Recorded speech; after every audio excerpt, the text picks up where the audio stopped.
né? Meu nome é Maria Luísa e nós estamos aqui hoje para falar de reeducação financeira sobre a ótica da Proex. Esse assunto ele faz parte da minha especialidade proexológica. Eu sou voluntária de várias instituições conscienciocêntricas desde 92. Fui do Instituto, depois vim em 95 para o CAEC, em 2003 fui para a Aracê e estou de volta aqui em Foz do Iguaçu e faço parte do Conselho Econômico, Financeiro e Fiscal da Unicim.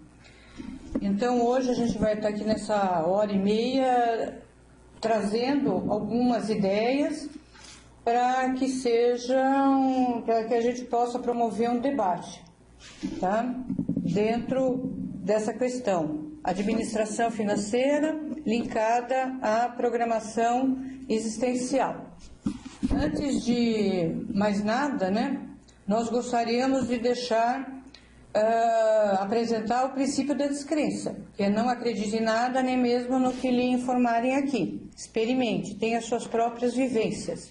Então, para a gente estar questionando cada ideia proposta, refutando, debatendo, para que a gente chegue num contexto maior ao final dessa hora e meia. Então, quando nós propomos, né, a questão da programação existencial dentro do paradigma consciencial, nós vamos ter que promover uma geração de criação de neossinapses. E isso abrange também a forma de administrar as finanças. Então a gente traz aqui, se a Proex é multidimensional, a forma de trabalhar com o dinheiro terá que contemplar variáveis multidimensionais para se atingir o completismo.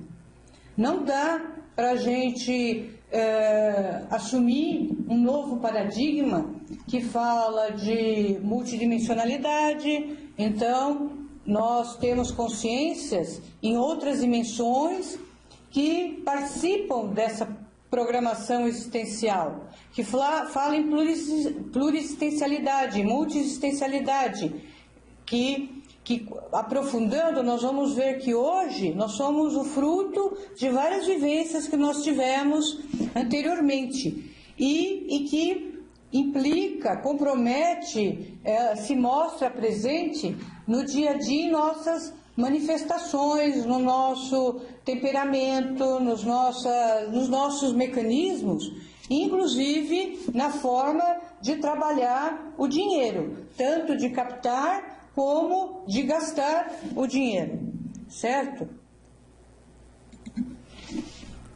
Então, a criação dessas neossinapses, né, essa forma nova de pensionizar, vai exigir uma reeducação, com o propósito de sair dos condicionamentos mesológicos e multidimensionais, para começar a ter consciência da necessidade de novas ferramentas gerenciadoras dos recursos para a realização da Proex, certo? Então, não basta só a gente assumir a postura o rótulo, né, vamos dizer assim, de conscienciólogo ou de proexista, né?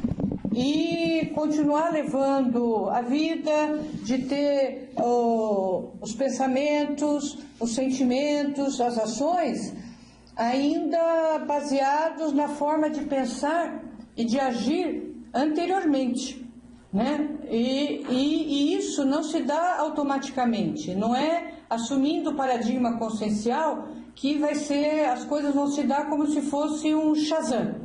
Certo? Hoje eu sou, né, tenho um pensamento, uma forma de ser do paradigma, conforme o paradigma convencional, mecanicista, materialista, e amanhã eu conheço a Conscienciologia, certo?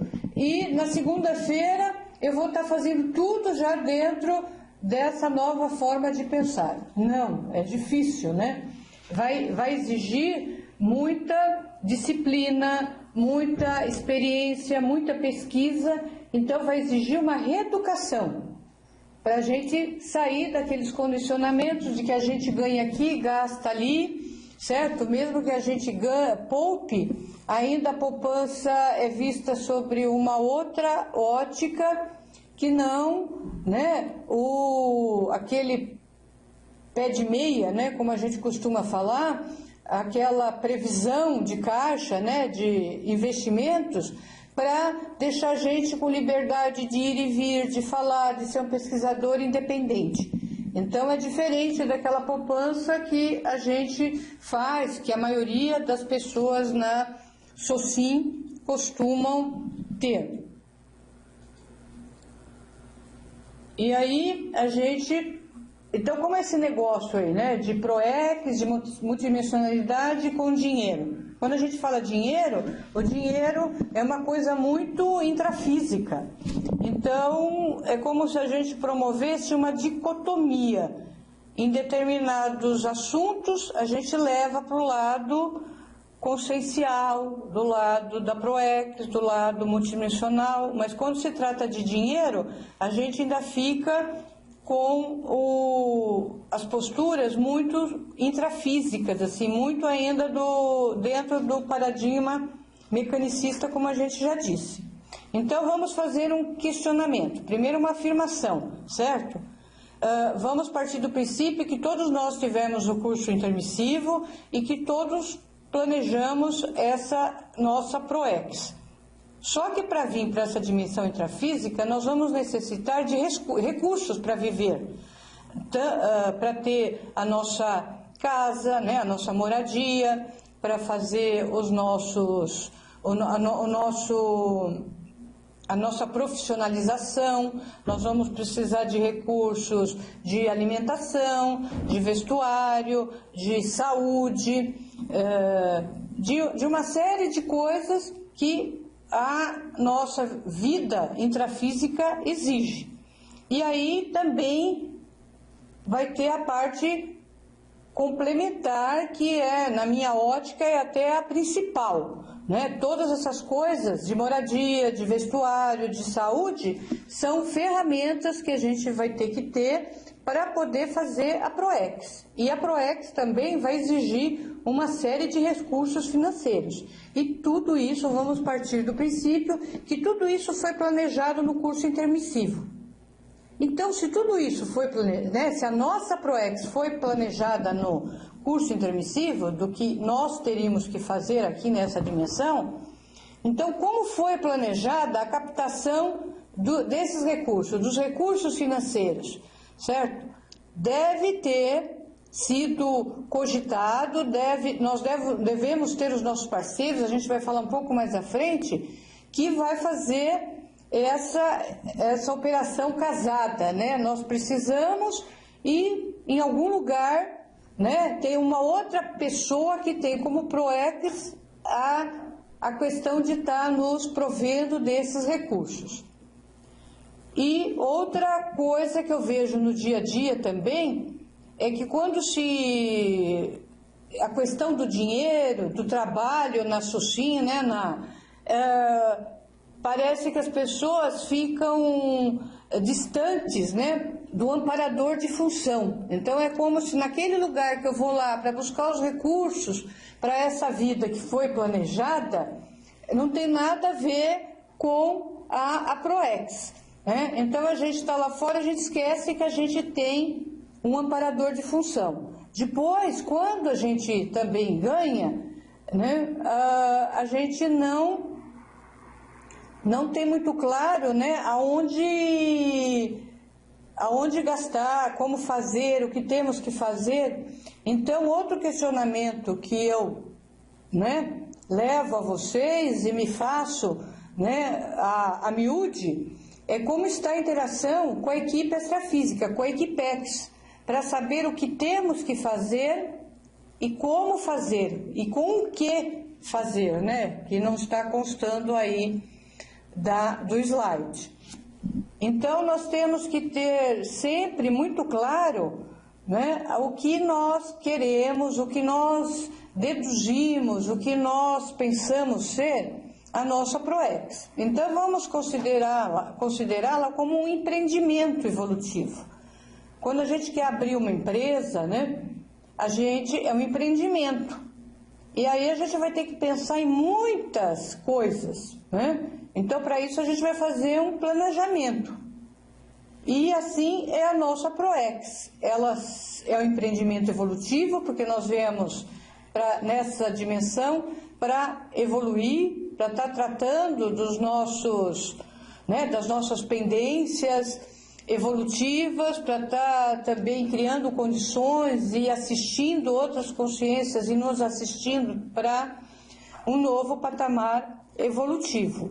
Então, se nós entendemos a nossa PROEX como empreendimento, nós vamos ter que fazer um planejamento proexológico.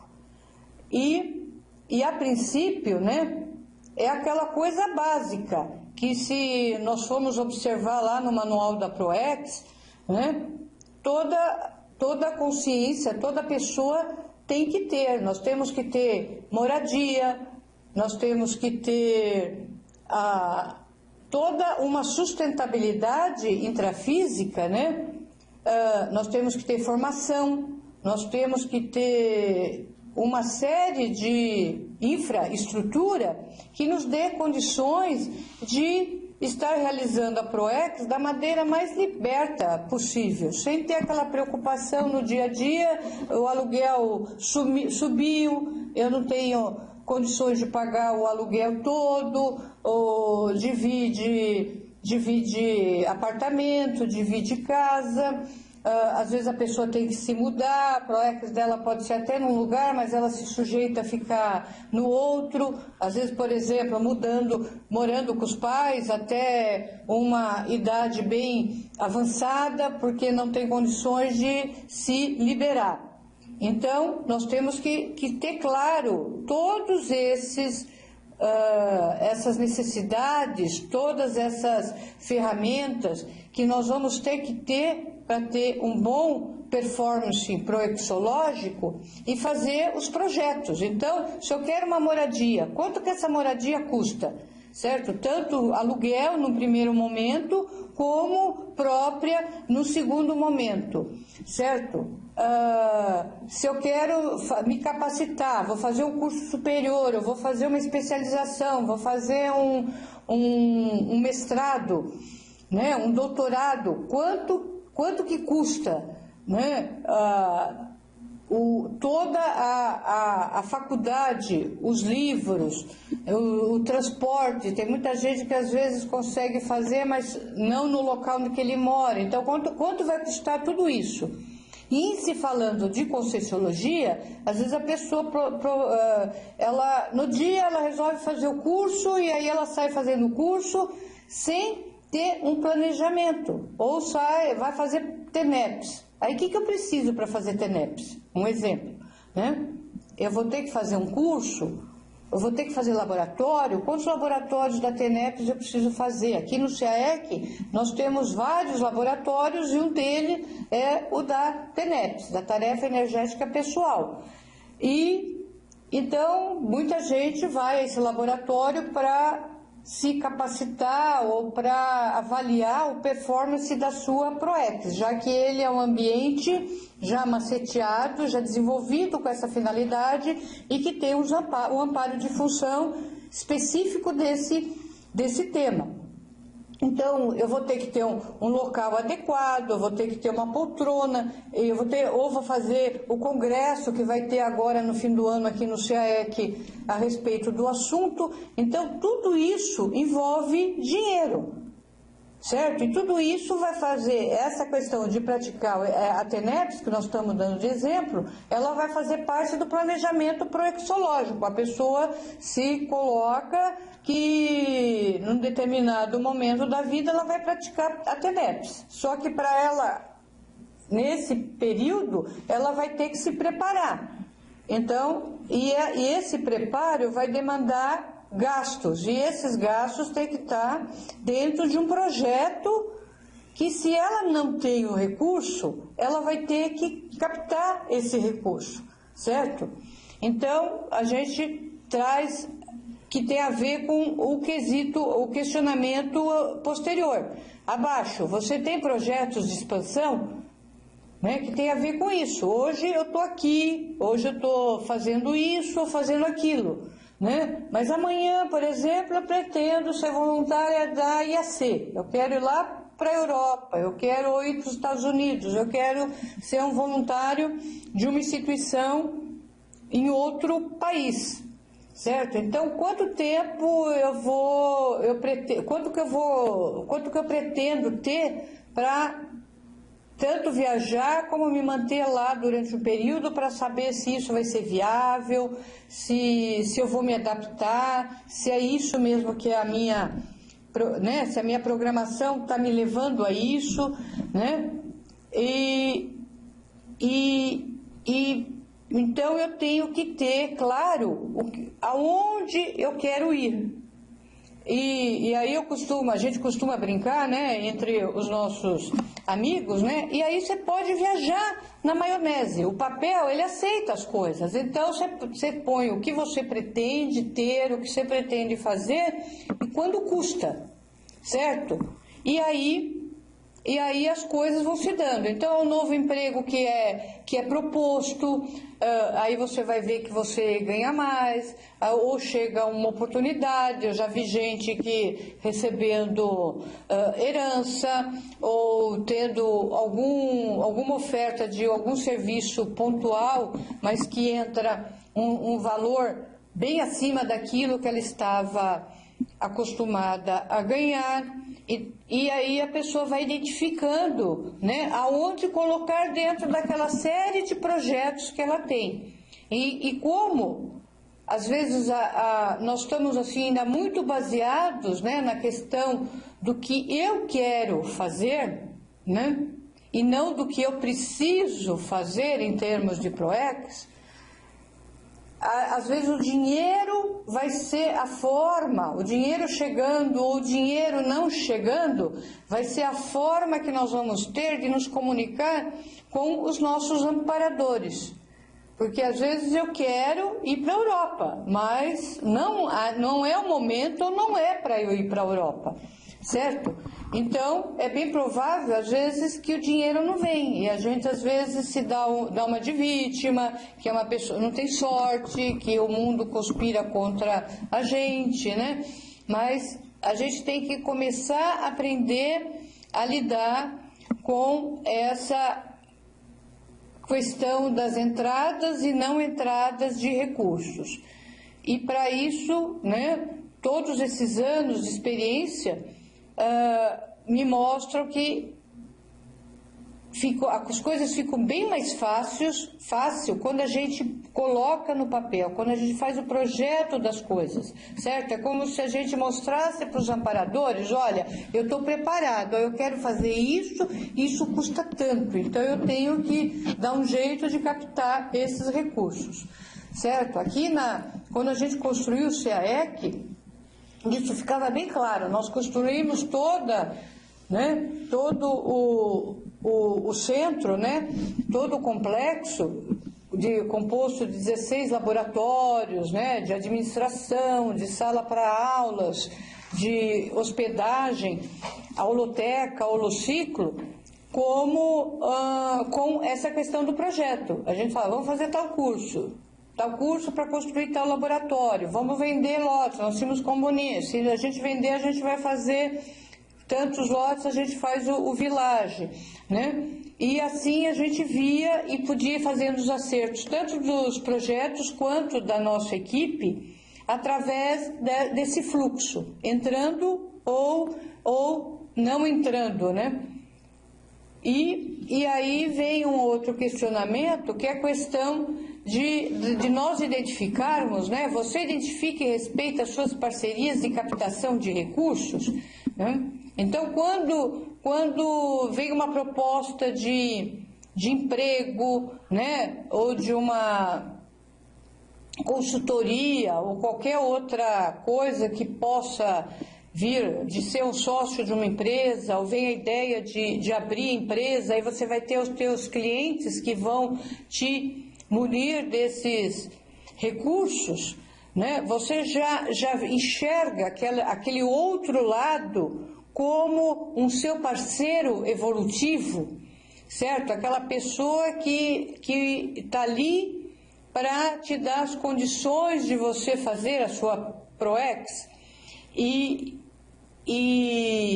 às vezes, né, a gente já viu muito de que a pessoa, por exemplo, ela quer fazer uma especialização para se capacitar melhor, né, na vida, para fazer a programação dela, a ProEx dela. E aí ela diz, eu quero fazer essa especialização, mas o salário que eu estou ganhando hoje, ele não me permite fazer isso. Eu precisaria ganhar tanto para poder fazer essa especialização. Aí passa-se um tempo, ela recebe uma oferta de trabalho contemplando aquele valor que ela tinha dito que precisaria ganhar. Aí ela começa a ganhar e no que ela recebe, ela vê a oportunidade de trocar de carro, ou comprar um carro, né, ou modificar o guarda-roupa, porque agora ela está numa função melhor, ela precisa se apresentar melhor, né? E esquece daquele compromisso que tinha feito, que precisava de um emprego ganhando um valor maior para poder fazer aquele curso de especialização. Não que esteja errado comprar o carro ou trocar o guarda-roupa, só que a gente vai ter que ter claro que o carro vai ter que ser um projeto e a roupa também, certo? Então, olha, eu preciso de um emprego, mas para esse emprego, porque eu vou ter que estudar à noite, eu vou ter que estudar de manhã e trabalhar à tarde, eu vou ter que ter um veículo, vou ter que ter um carro para isso. E nessa nova função eu também vou ter que me apresentar melhor. Então, quando chegar o dinheiro, ele vai contemplar várias coisas, né? Ele vai contemplar tudo isso. O aparador trouxe, para você comprar o carro, para você trocar as suas vestimentas, né? O seu vestuário, e também para fazer aquele curso. Porque o que a gente vê às vezes é que a pessoa aí compra o carro, né? Aí ela tem que pagar, aí ela não pensa no IPVA, ela não pensa na manutenção, né? E às vezes ela passa anos enrolada, né?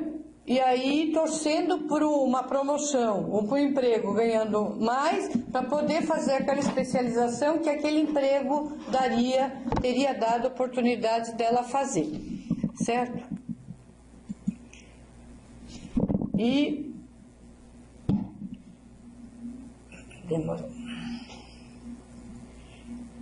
E aí, né, nós fazemos um outro questionamento, né? Então, diante de tudo isso que a gente falou, né, você planeja a sua ProEx com a finalidade de captar dinheiro ou você usa a falta de dinheiro como desculpa para não executar a sua ProEx? Isso, gente, é muito comum, né? Eu observo isso tanto dentro da Conscienciologia, tanto na CCCI, como fora daqui, no trabalho, nos outros empregos, né, que eu tive na vida, da pessoa ela ser abordada para alguma coisa, né, para fazer um curso, para ir fazer uma viagem, ou comprar um livro, N situações, e aí ela, de pronto, ela responde, não tenho dinheiro, certo? Ah, não posso, não tenho dinheiro. Ela não para ver se ela gostaria ou não de fazer ou de ter aquilo.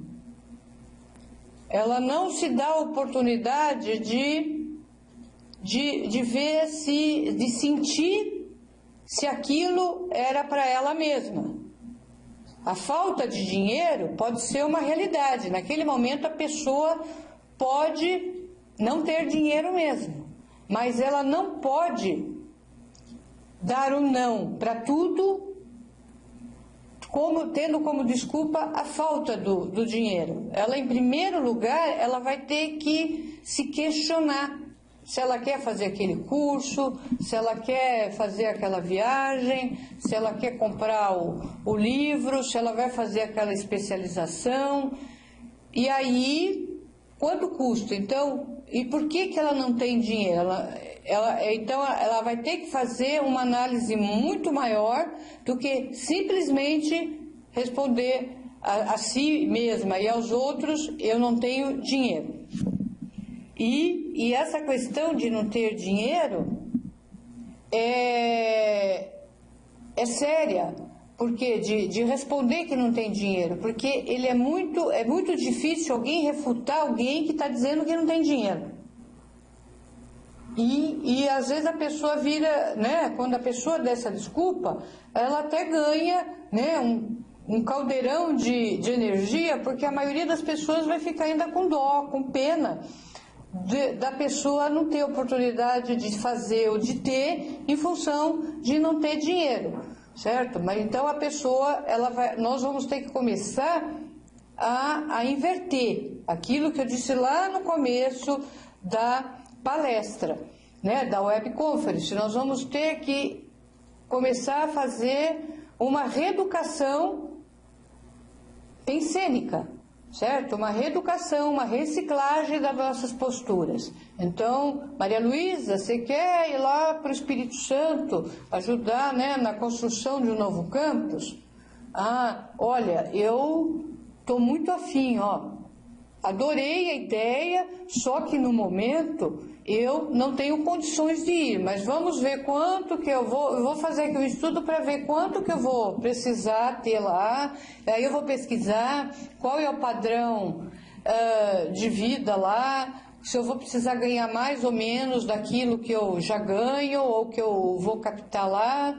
Então você começa a fazer todo um estudo para ver se é viável ou não você fazer ou ter aquilo que você pensa ser um item lá da sua PROEX. E aí vem uma outra questão, uma outra pergunta, né? Você já observou sincronicidades na captação de recursos financeiros? Então, muitas vezes, né, por a gente se fechar lá, como eu estava dizendo, né, não tenho dinheiro, a gente não se abre, né, para que o cosmos conspire a nosso favor. Então, quando você faz o teu projeto, nossa, eu estou muito afim, né, e muitas vezes a coisa acontece. Então, eu vou dar 2 exemplos, né? Um de ordem pessoal e depois um de ordem institucional. Tá? Eu tenho vários exemplos, mas o mais recente foi que há 2 anos atrás eu resolvi, né, fazer uma reserva. Supondo que eu viva mais 20, 25 anos, né, que eu tenha lá uma reserva que me dê oportunidade de viver dignamente, né, até lá. Eu sou aposentada e, como todo mundo sabe, né, a aposentadoria ela vai se depreciando com o passar do tempo. Aí eu observei há 2 anos atrás que aquele valor que eu recebia de aposentadoria, ele equivalia mais ou menos a uns 70% do que 2 anos antes. Então, isso supunha que 2 anos depois, que é hoje, né, esse valor equivale a 50% do que eu ganhava 4 anos atrás, e assim sucessivamente. Então, ia chegar um dia que aquele valor não ia dar para eu ter, inclusive, as coisas básicas. Então, aí eu fiz um projeto de como seria uma vida digna, me mantendo bem, tendo meu plano de saúde, a minha academia, uma viagem ao ano, os cursos que eu gosto de fazer aqui, né? Uma série de coisas que são meus compromissos, né? Do dia a dia. E cheguei no valor. Aí eu falei, tá bom, mas isso eu não vou ficar captando até lá, ter 80, 85 anos. Então, eu me propus trabalhar durante um determinado período, né? De voltar a ter um trabalho, voltar lá para a sociedade e captar um trabalho e trabalhar durante 5 anos e durante esses 5 anos ganhar um X que conseguisse fazer uma reserva até eu viver lá o quantos anos forem, certo? E aí, aquele valor de 25 anos, né, eu dividi por 5 anos. Então, eu teria que ganhar tantos R$1.000 por ano, que daria tantos por mês, certo? Eu fiz esse projeto, né, esses cálculos, no dia 28 de dezembro de 2009. No dia 3 de janeiro de 2010, um amigo meu me ligou, perguntou se estava tudo bem, e me convidou para jantar. E depois que nós jantamos, que a gente bateu papo, ele falou para mim, olha, eu quero te contar uma novidade. E contou lá que ele estava montando uma empresa, deu todos os detalhes e parari, paraná. E ele falou, eu gostaria de te fazer uma proposta. Eu queria que você viesse trabalhar comigo. Ele falou, eu falei, que legal, tá, mas vou pensar, vou ver se dá, vamos, né? Quanto tempo você me dá para eu dar uma pensada? Ele falou, semana que vem, né, no final da semana que vem a gente volta a se falar. Ele falou, e se você aceitar, quanto você quer ganhar? Eu falei, não sei, eu não estava esperando a proposta. Eu falei, você que estava já com a intenção de me fazer a proposta, pode ser que você tenha pensado em algum valor. E aí ele falou, pensei, e deu o valor. Olha, não era R$1 a mais nem um a menos daquele valor, daquela divisão que eu fiz total dos 25 anos pelos 60 meses, que seriam 12 meses vezes 5 anos, certo? Então, eu olhei, eu continuei com a postura de pensar, mas naquela hora, intimamente, eu já sabia que a resposta era sim. Eu estava na frente de um parceiro, uma pessoa que está me dando condições de eu fazer aquela reserva para me manter de um jeito, de uma maneira mais, né, honrosa, vamos falar assim, sem desgastes, durante um período, né, da minha longevidade. E essa questão de sincronicidade, a gente via muito também aqui no CAEC, a gente viu lá na Aracê, que assim que a gente ficava às vezes vários meses sem vender um lote do condomínio que nós tínhamos aqui em Foz para né, construir, que era ele que a gente usava para construir. As maiores obras aqui foram feitas com o valor da venda dos lotes. O recurso dos cursos era mais para a manutenção da instituição e para a infraestrutura do que para as obras, né, para as construções. E aí, no que a gente sentia necessidade de mais um laboratório ou de fazer alguma coisa de um maior porte, aí, de repente, sem a gente fazer divulgação nenhuma, começava uma procura pela venda dos lotes, né? Então, essa questão da sincronicidade, ela tem que ser muito bem observada, né? Tem aqui a Maria Santana que pergunta, gostaria de fazer uma previsão de gastos para minha longevidade. Que profissional devo procurar? o profissional que você deve procurar, se for na área financeira, né,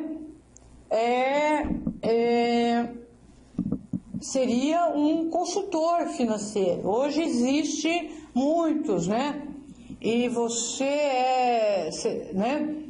Se na tua localidade, né? Ou não sei se você frequenta o instituto onde você está ou alguma outra instituição ecosociocêntrica, às vezes sempre tem um profissional ligado nessa área que vai poder te dar um encaminhamento melhor.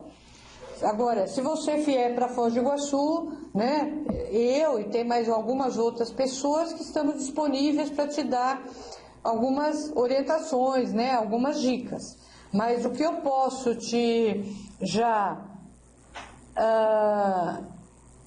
o que eu já posso te adiantar, né, você pode iniciar com uma consulta, né, a um geriatra e ver tudo que você vai precisar fazer em termos de, né, médicos, de medicina, de qualidade de vida, né, na longevidade. E aí você procura saber quanto essas coisas vão custar. E sair, né, se você já trabalha, né, você vai ver se essa tua receita, esse teu rendimento, se ele vai te conseguir prover, né, você vai conseguir fazer esse pé de meia que vai te sustentar na tua longevidade, ou se você vai ter que procurar uma nova fonte de receita que lhe dê essas condições. Espero ter te atendido aí na tua dúvida e vamos passar para o quesito seguinte, né? E aí que tem um pouco a ver com a sincronicidade, que é a questão da sinalética energética pessoal, que eu acho que é uma das coisas mais sérias que a gente tem que aprender a desenvolver, porque ela serve para tudo, inclusive para saber quando gastar e quando não gastar. E eu descobri que bem antes de eu saber de energia, né, de sinalética, eu sentia um mal-estar, mesmo quando eu queria muito uma coisa, eu chegava lá e comprava, a coisa não descia redonda, sabe? Eu acho que aquela coisinha que ficava remoendo lá dentro, me indicando que eu tinha feito um gasto inadequado, era, acho que um pouco maior do que a satisfação que eu tinha sentido por comprar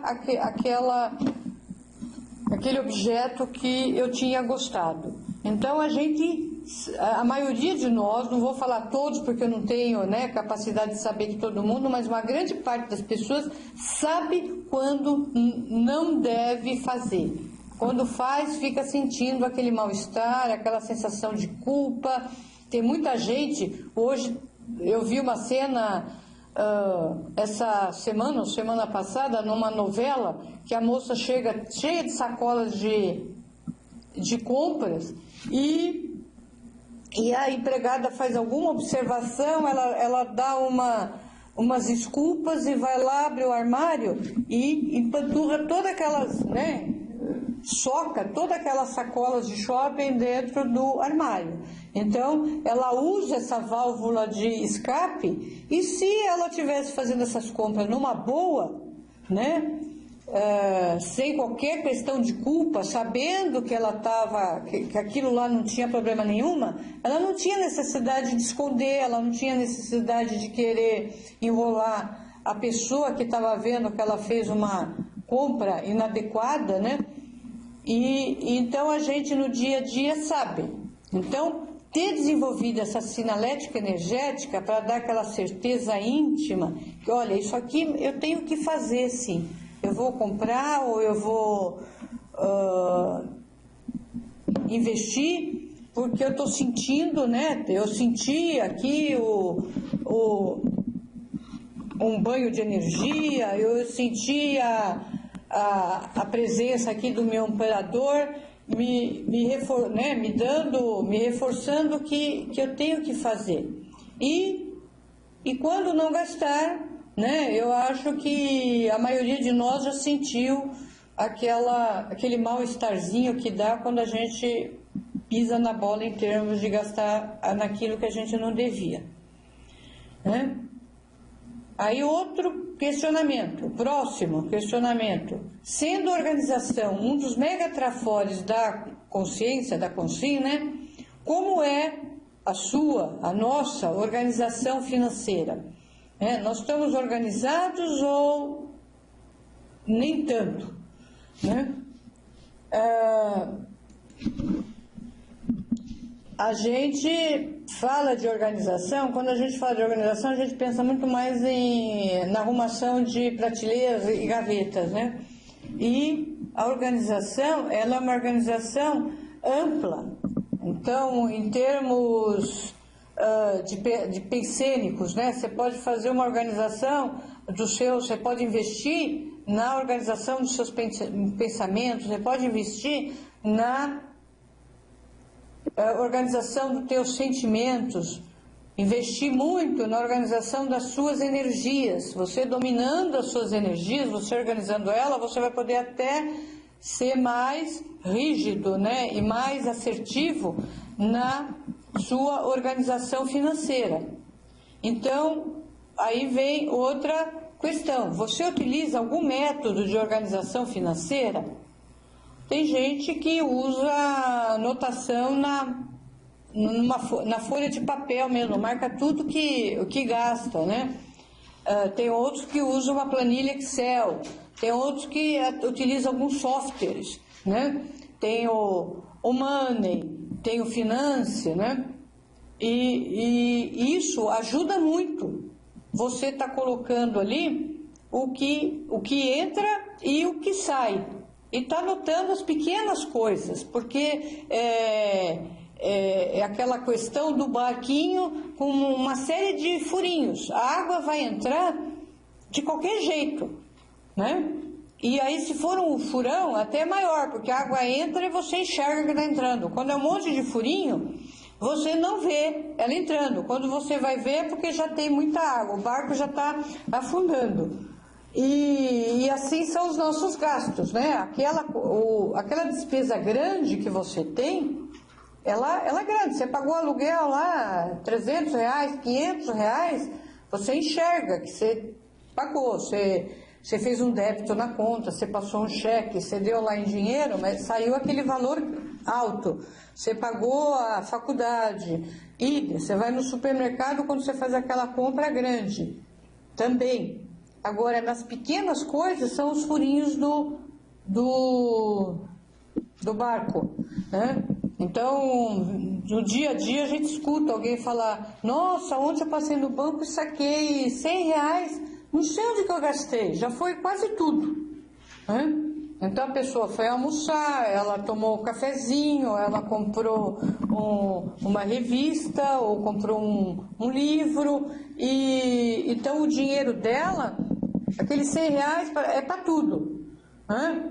E às vezes, muitas vezes, quando a condição da pessoa não é tão, né, ela não está ainda num performance bom em termos de salário e tal, ela acaba chegando num determinado dia do mês, né, já com poucos recursos para chegar até o fim do mês, às vezes até em termos de alimentação. Se ela tivesse tudo planilhado, então ela recebe lá R$1.500, então ela vai destinar 300, 400 para alimentação, outro tanto para moradia, outro tanto lá para transporte, outro tanto tal, e num total que tenha que dar lá os 1.500 se for o líquido, tá? A gente não pode esquecer que a gente ganha 1.500, mas que a gente deixa uma parte lá para o INSS, né? Então, se for aqueles 1.500 líquidos, você fatia. No mercado financeiro, tem um termo que usa de falar de dinheiro carimbado. Então você vai carimbar o seu dinheiro. Você vai destinar, já separar na hora que você recebe o dinheiro para alimentação, o dinheiro para moradia, o dinheiro para o seu lazer, certo? Você não vai pegar o dinheiro e sair gastando. Às vezes eu brinco, tem gente que come o sapato e tem outros que calçam a comida, porque você gasta o dinheiro indiscriminadamente. Certo? Então, às vezes você fica sem uma coisa ou sem outra e sem saber por que você está daquele jeito, certo? Então, a gente tem que planejar como gastar o dinheiro. Quer dizer, o dinheiro, a vida da gente vai ter que caber no salário e não o salário na vida da gente. E tem uma grande quantidade de pessoas que vive assim. O salário, ele acha que o salário que tem que entrar na vida dele, caber na vida. Aí ele sai passando cheque, comprando coisas com cartão de crédito e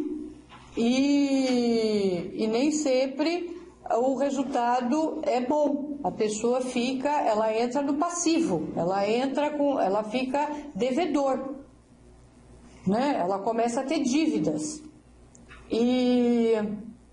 E aí, essas dívidas, né, elas acabam tirando um tempo mental, um tempo psicossomático, um tempo mental somático da gente, porque você fica preocupado daquilo, você começa a pensar muito em como resolver aquilo, né?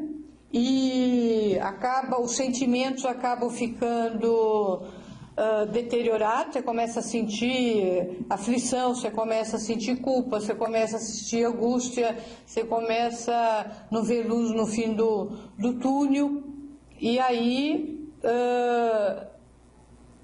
tem que tomar alguma providência. Então tem pessoa que tem dívida e a dívida está estável. Então aqui a gente questiona, você tem dívidas? Estão estáveis, diminuindo, aumentando ou fora de controle? Porque tem gente que mesmo na dívida, ela continua comprando, ela continua gastando, aí ela faz um empréstimo para pagar a dívida, o empréstimo tem juros, aí ela acaba devendo mais do que ela estava devendo antes, ela não vai lá e faz acordo, ela não se segura, ela não fecha as comportas, né? E existe ali uma parábola, né, que fala de um mestre que manda lá o auxiliar dele lá, né, o discípulo dele, jogar uma vaca no brejo lá de uma pessoa que dependia daquela vaca. Então tem a parábola, se vocês consultarem aí na internet, no Google, vocês vão achar essa parábola da vaca que vai para o brejo. Mas ele fez nisso, como aquela família vivia só com a receita que aquela vaca gerava, eles não viam perspectiva de ganhar mais, de ter mais, né? A vaca estava sendo mais prejudicial do que assistencial para aquela família. Então, jogando a vaca no brejo, eles não tinham de onde tirar o ganha-pão do dia, e aí eles tiveram que sair ao mundo para procurar uma forma de ganhar de outra forma. E aí, anos depois, o discípulo lá descobriu que eles tinham se dado muito bem na vida, né? Quando ele voltou lá, encontrou uma família assim, numa outra estrutura financeira. Então, no nosso dia a dia, tem gente que quando a vaca vai para o brejo, ela se vira, ela dá a volta por cima e às vezes fica numa situação até melhor do que aquela que ela estava antes de fazer a dívida. E aí eu costumo brincar que tem gente que a vaca foi para o brejo, aí ela vai lá comprar equipamentos com cartão de crédito para tentar tirar a vaca do brejo. Então, e aí se enforca um pouquinho mais ainda em termos financeiros. Certo? Então, se a gente está com dívida, o negócio é parar. A dívida é antiproexológica. certo? Você tem que dar um jeito de sanear as suas finanças, certo? E também existe N formas, né? Hoje, eu falo que hoje os livros, a internet, ela é um grande amparador para a gente nesses aspectos, porque elas nos dão tudo. Então, tem vários sites que dão toda essas planilhas de organização financeira, ela orienta com relação à dívida. Então, a gente tem que usar essas ferramentas fáceis, que são fáceis, né, que estão à nossa mão. Não são nem só fáceis, a facilidade que está à nossa mão para poder. E tem que ter força de vontade, tem que se posicionar para sair dessa questão quando o perfil da pessoa é essa de dívida, né? E outro questionamento é se nós, né, se você, se eu, tem alguma reserva financeira. Olha, gente, é essencial isso. Isso nos dá uma liberdade de ir e vir, de pensar no futuro, de se planejar. Eu vou até mais uma adiante, depois eu volto nessa, porque é muito comum a gente, olha, o que está aqui, ó, você trabalha chantageado pela necessidade do emprego, engole sapo, pato penseniza, se asfalto-cedia, mas não larga o osso por falta de reservas financeiras.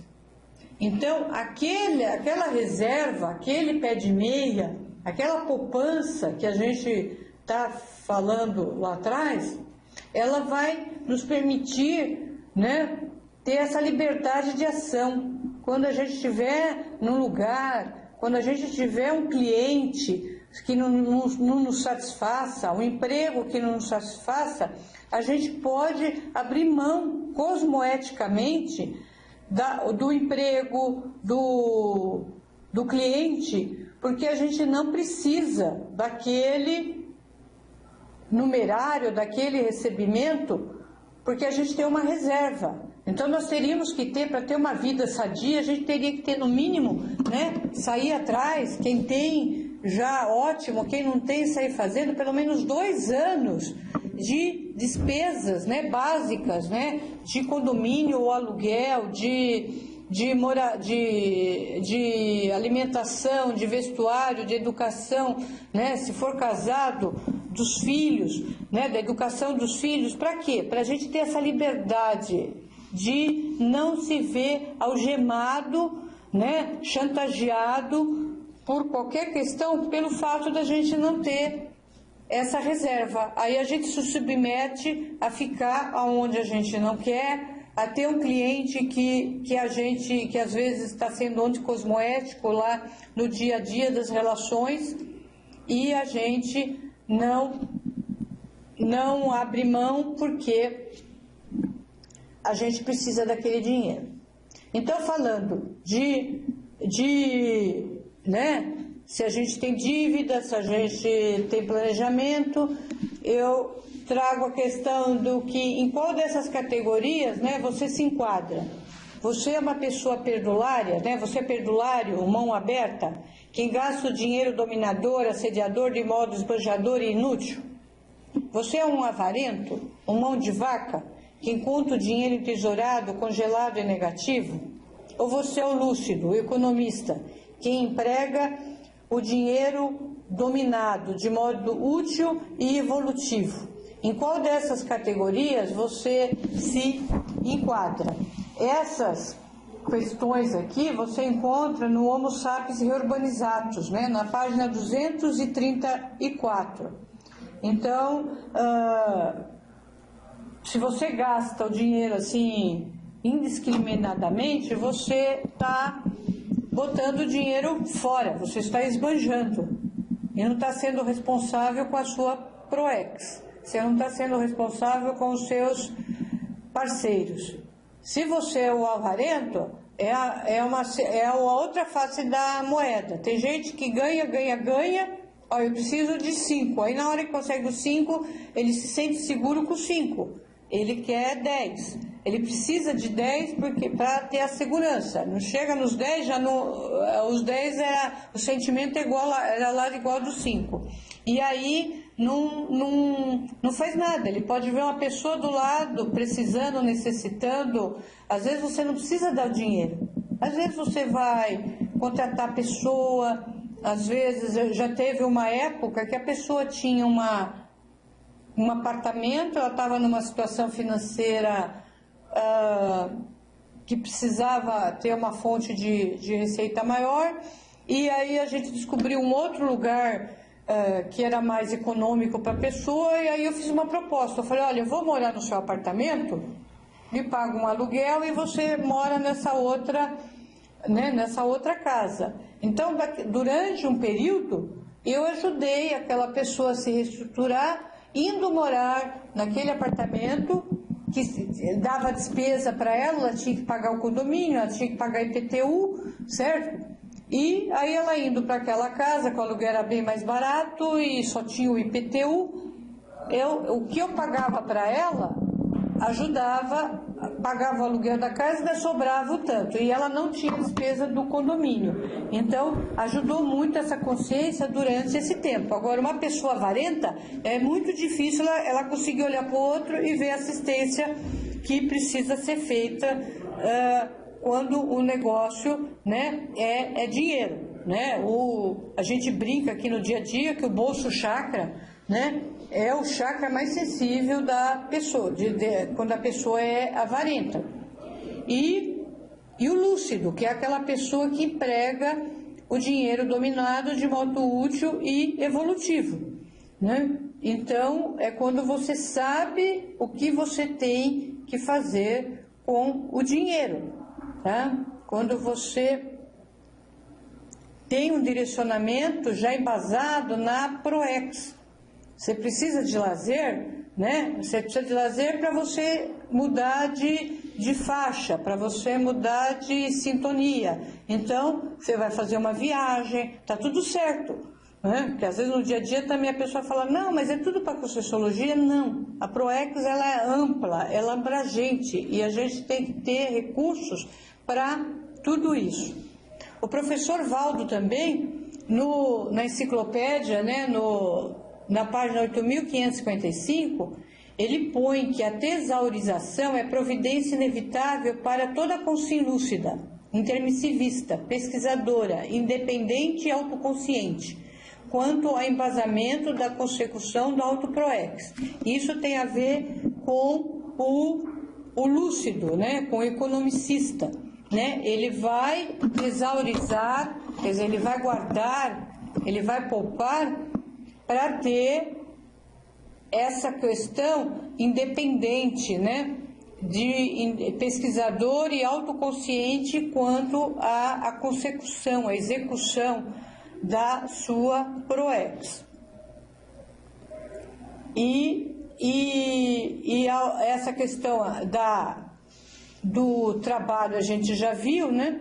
E agora a gente leva outra questão, que é quando a gente já está dentro de uma instituição conscienciocêntrica, quando a gente é voluntário. Né? Então, no dia a dia, né, a gente está aqui, as instituições conscienciocêntricas, elas são ferramentas da nossa ProEx. Nós só temos condições de chegar e fazer o esclarecimento necessário, de fazer atares, de fazer toda essa questão de assistência e interassistência, né? Muitas vezes através de uma instituição conscienciocêntrica. Então, nós temos, eu vejo assim, eu vejo como da minha responsabilidade a minha coparticipação na manutenção da SC. E a gente mantém como? A gente mantém fazendo um curso, a gente mantém comprando um livro, a gente mantém, por exemplo, né, aqui no CAEC, aqui em Foz do Iguaçu, tem o processo da enciclopédia, que envolve muitas consciências. E esse processo todo, ele acaba resultando na tertúlia. Né? Então, nós usufruímos de todos os dicionários, nós podemos entrar na Loteca, no Ciclo, pesquisar, usar toda a infraestrutura que tem lá. Todo dia, da 12:30 às 2:30, a gente pode assistir um curso livre, né? Quem está aqui pega lá o verbete impresso, quem está em casa baixa o verbete para transmitir, tem todo uma infraestrutura, tem voluntário, tem uma série de situações que envolve dinheiro. Para ter tudo isso, né, se gasta. E aí, o que a gente dá em retribuição, né? Sendo amigo da enciclopédia. Então, a gente contribuindo lá com os amigos da enciclopédia, a gente retribui toda, né, essa infraestrutura, todo esse empreendimento que é feito em benefício da gente, tá? Então, quem tiver interesse aí, quiser se associar, é só entrar em contato com o CAEC, que existe o programa Amigos da Enciclopédia. Mas eu estou dando isso mais de exemplo, né? Mas você aí que está nos ouvindo e que faz parte de uma instituição ou mesmo de uma empresa, né? A gente tem que assumir essa coparticipação na responsabilidade. Às vezes a gente está lá na empresa e desperdiça recurso, desperdiça papel, desperdiça os instrumentos de trabalho, não mantém direito o computador que está lá à sua disposição. Então, é para se questionar esse detalhe. Aqui nós trazemos outra afirmação, né, que o professor Valdo coloca no Homo Urbanizados também, no Homo Sapiens Urbanizados, na página 805, que o dinheiro vale a aplicação evolutiva e o valor de face, né? E que no banco da cosmoética, o objeto mais difícil de ser empregado é o talão de cheques. Então, se você pegar a cosmoética, né, que é essa ética mais abrangente, mais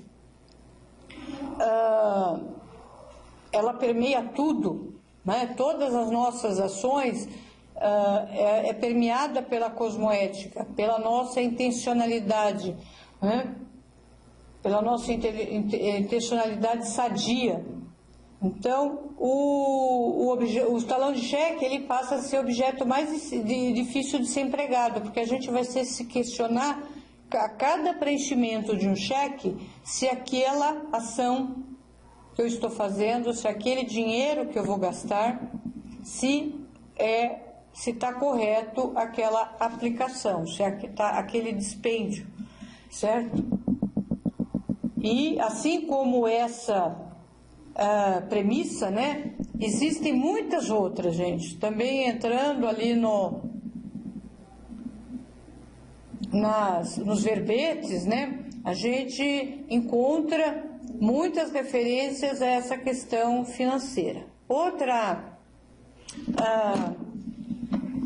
afirmação, né, outro questionamento que a gente pode levar, né, é esse trazido no 700 Experimento a respeito da cosmoética, que também fala de dinheiro. Mais vale pouco dinheiro limpo do que imensa fortuna suja, de origem anticosmoética. Todo dinheiro tem a sua qualidade intrínseca e holocármica dentro da economicidade multidimensional. Lucro anticosmoético é sempre prejuízo, certo? Então, nós temos que nos questionar, sim, da origem do dinheiro. Então, nós temos que ver o que a empresa que a gente trabalha produz, da onde que vem, né? Às vezes ela nem produz, mas ela compra lá algum componente que a empresa que vai ser o fornecedor da gente, ela tem algum produto que já não é anticosmoético, né? Então, o que a gente pode dar de exemplo a respeito disso? Ou às vezes até na própria aplicação. Às vezes você vai aplicar, você vai lá num banco e aplica num fundo. Aí o fundo, ele tem ações de várias empresas, né, que fazem parte daquele fundo, né? E dentro daquilo lá pode ter ações de uma empresa de cigarro, pode ter ações de uma empresa bélica, certo? E aí você está colocando o seu dinheiro, embora você está aplicando lá no banco, você está lá numa das instituições financeiras, né, que você tem o vínculo, você está fazendo um negócio com aquela instituição, só que o teu dinheiro está sendo aplicado numa instituição que tem um produto anticosmoético. Então, às vezes, vale muito mais você aplicar diretamente, comprando ações, porque o fundo, dependendo do fundo que você aplica, é um fundo de ações. Então, mais vale você procurar um especialista e fazer a aplicação diretamente, porque aí você vai elencar empresas, né, cosmoéticas, do que você colocar no fundo que você não tem condições de administrar onde o seu dinheiro, ter conhecimento de onde que empresas faz parte da carteira daquele fundo, certo? Eu sempre falo que a gente se vangloria muito aqui no Brasil, né? Porque nós não temos guerra, só que nós somos, né, tá aqui no Brasil uma empresa de grande porte que fabrica armas, né, ou veículos de guerra e que fornece para muitos países belicosos. O país é um dos fabricantes daquelas bombas que são colocadas em alguns países, né, e que agora me foge o nome, mas que quando a pessoa pisa, ela explode. Quer dizer, nós não temos isso aqui, mas nós fornecemos para que os outros usem e isso dá comprometimento. E às vezes a gente é convidado para trabalhar, para dar uma consultoria ou fazer alguma coisa numa empresa que tem um vínculo desses. Então a gente tem que ver muito bem esse lucro que a gente está tendo oriundo de alguma origem anticosmoética. Então, como a gente está falando de reeducação, de adquirir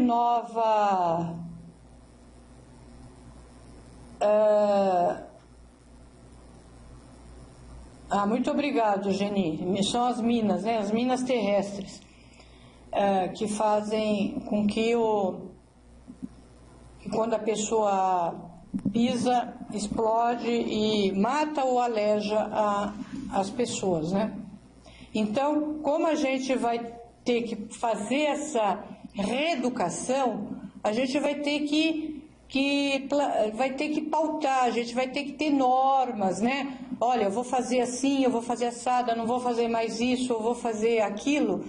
E então eu sugiro, né? Eu proponho que então a gente faça a partir, né, de agora um código pessoal de cosmoética com o enfoque, né, financeiro.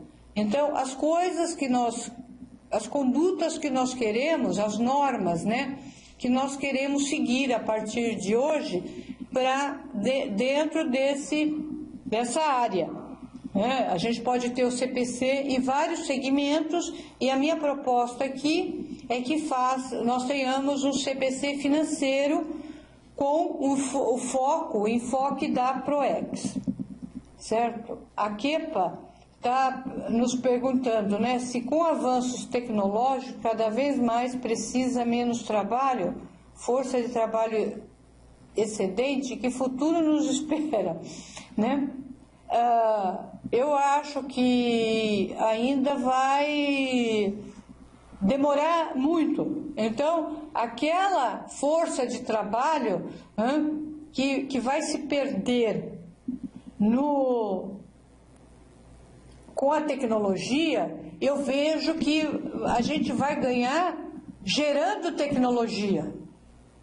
Vai ter que ter pessoas, né, desenvolvendo esse avanço tecnológico que vai dar, então a gente vai abrir mão de serviços menos, né, e vai sobrar mais tempo para a gente. Então, principalmente para a gente que tem uma PROEX, essa PROEX implica em termos mais tempo disponível para estar dando aula, para estar administrando as instituições, para fazendo uma série de coisas que é necessário, a gente vai ter que se qualificar mais para a gente trabalhar menos e ganhar mais. Então, com essa proposta de se ter um código pessoal de cosmoética, né, um CPC financeiro, eu encerro essa palestra de hoje. Agradeço aí a atenção dos nossos 6, né, das 6 pessoas que nos acompanharam nessa hora e meia.